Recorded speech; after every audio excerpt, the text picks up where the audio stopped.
Well, you certainly don't want to have a dirty aura. So in this video, we're going to talk about whether or not you might have a clean aura, a dirty aura, and also a couple of ways to clean it up if you feel like yours isn't so clean. What's up, beautiful? It's Lisa Roulette, and I'm here to help you heal, navigate your ascension journey, and create a life you love. If you're new here, there are resources in the description of this video below. And also, if you love what I'm putting down today, make sure you like, subscribe, share, especially this video with someone you love, because cleaning up our aura can really elevate our lives into something we never dreamed possible for us. Remember, the aura is the electromagnetic field that extends from the physical body out into the quantum field. And magnetic is the key word because it is what magnetizes toward us certain experiences, situations, circumstances, and lots of different people. So if our aura isn't super duper clean, those experiences, situations, events, and people might not be the highest quality that we would generally want in our life. The other thing about the aura is that it is a living entity, meaning it's literally composed of consciousness or energy. It's alive. And so if it's dirty, then you probably don't feel so great. So what does it mean to have a clean aura? Well, it really means that you are vibrating at a very high frequency. You might be a little alluring. You might be majestical. You might be in that goddess energy, but not necessarily in like all of that divine femme, but really good balance between the divine femme and the divine masculine. So a really healthy, strong aura makes you magnetic to the things that you desire and deserve. It also makes you realize that you are not just this temporal physical body in a meat suit, right? The body is very important. It's very important, but you are also a soul and you are a higher self that is directly connected to one God source. And when your aura is really bright and vibrant and luminescent and full of color, it means that it is easier to connect to that God source. And when you connect to that God source, of course, you can have that two-way dialogue and really feel that your life is so meaningful and purposeful. So let's dive into the 5 indications that you would have a clean aura. And then we'll talk a little bit about how to clean up your aura if you discover that yours isn't so clean. So the first indication of having a really clean aura is that you're that person. You're the person that people want to be around because you're naturally uplifting to people that you surround yourself with. You could also have that charisma, that sort of mystique, that sort of magic about you that can't be described in words, but people just get. You could be that person that turns heads in a coffee shop, not because you just came off an Insta shoot, but just because you have that vibe.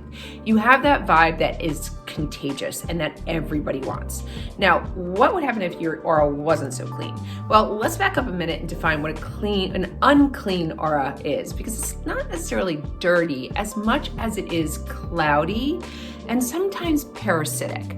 You know, as magnetic beings, we can bring a lot of things into our aura, and we don't want that, right? We always want sort of that boundary and our own organic vibration that we're intentionally producing from the inside, and we're boundaried so that when we are receiving things from the outside, we can discern what we want to receive versus what we don't want to receive.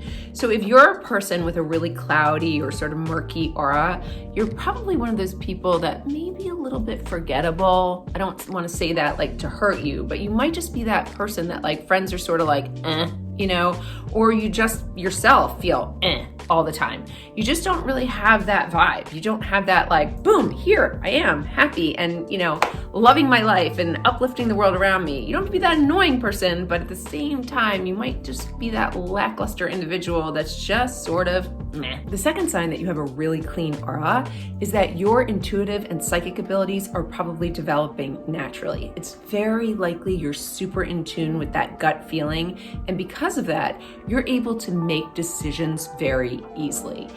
If you're not a person with a clean aura, whose aura might be a little murky, a little cloudy, not so clean, you probably have a very difficult time making decisions, like even buying a couch, like which couch should I buy? But even more than that, you might have a very hard time making decisions from a really intentional standpoint. So you might just make decisions because you had to make a decision versus really tapping in and tuning in to what you need for higher guidance. Now, having said that, not every person whose intuition and psychic abilities are developed has clean auras. In fact, sometimes if we're not boundary down, the most psychic individuals can have very murky, cloudy auras because they're just bringing in so much energy and they don't spend the time to boundary down.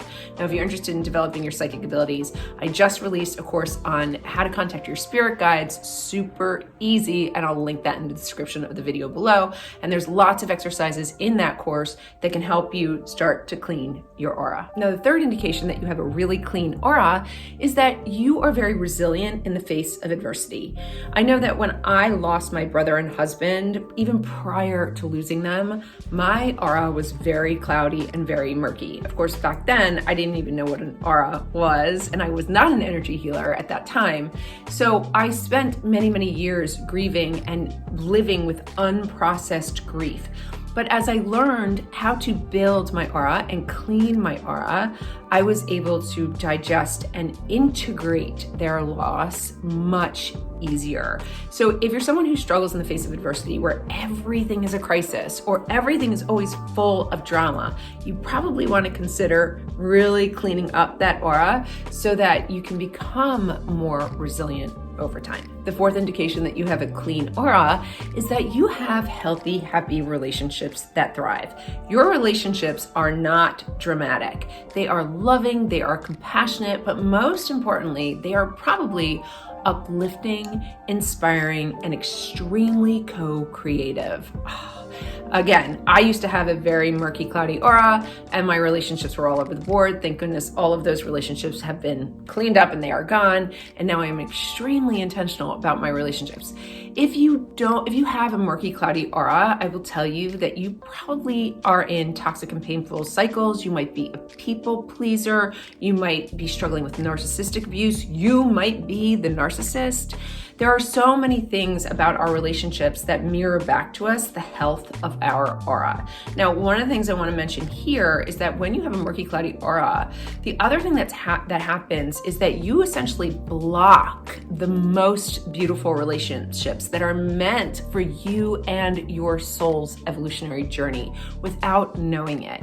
So that's even more incentive to clean up that aura and make sure that you're building it so that all the right people can come into your life and help you co-create the life you desire and deserve. The fifth indication that you have a really clean aura is that you have extremely high mental fitness, which means you probably do not struggle with anxiety, depression, PTSD, or anything of the like. As someone who has struggled with all of those things and an extreme stress where I never had very good stress management, building my aura and cleaning it helped tremendously. Many of you know my story that I was in traditional therapy and on Western medications for many, many years.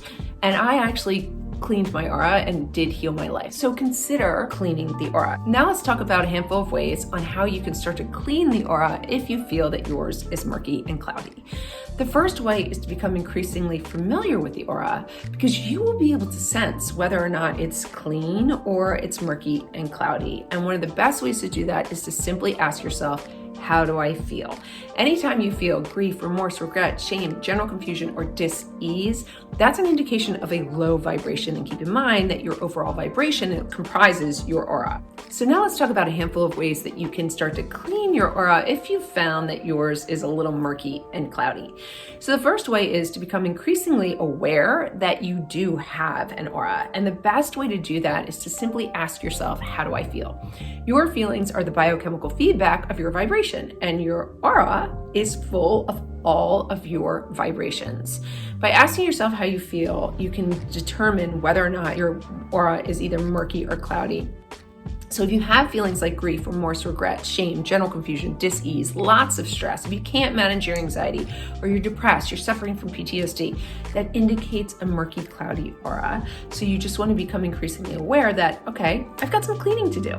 So how would you start to clean it? Well, the first way that I would suggest as an energy healer is do a chakra body scan. I personally work with the 7 in-body chakras, and I think this is really important to start to familiarize yourself with with, because the chakras are essentially what emit the frequencies to make the aura. So running from the root to the crown, that's the path of liberation. And so when we want to liberate ourselves from the small aura that we're living in to the much bigger, vibrant aura, we can move from the root all the way up to the crown, becoming aware of what each of those chakras are responsible for, and essentially sweeping out what we don't want there. And if you want me to do a video on a chakra body scan, I would be more than happy to. Just comment below.